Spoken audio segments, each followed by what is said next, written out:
Radis Lido Azala Safin Fatima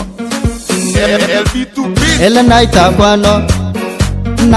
ano Za ti kurang amno Ete ti foko amno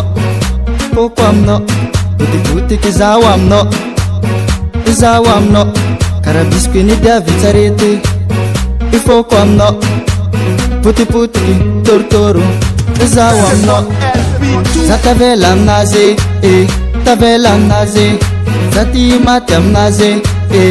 mate amnaze Zata vela amnaze Tavela amnaze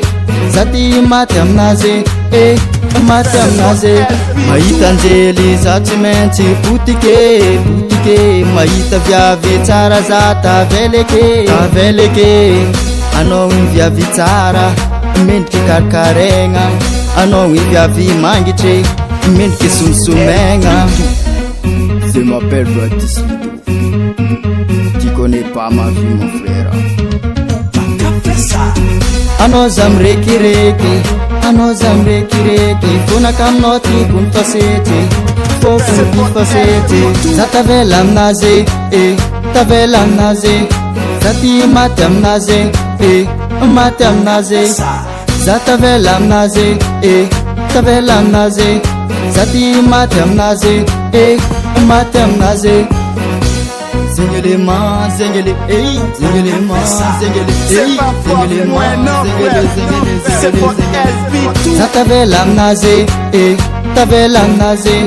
Za ti maty amnaze, maty amnaze Za tavela amnaze, tavela amnaze Za ti maty amnaze,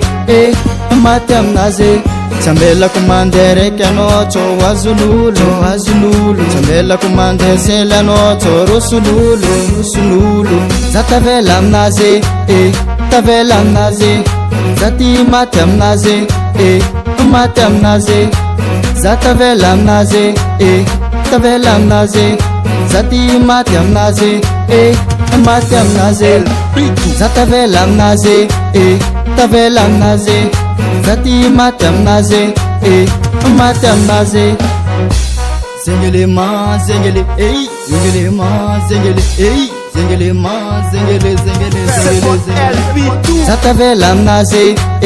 tavela amnaze Za ti maty amnaze, maty amnaze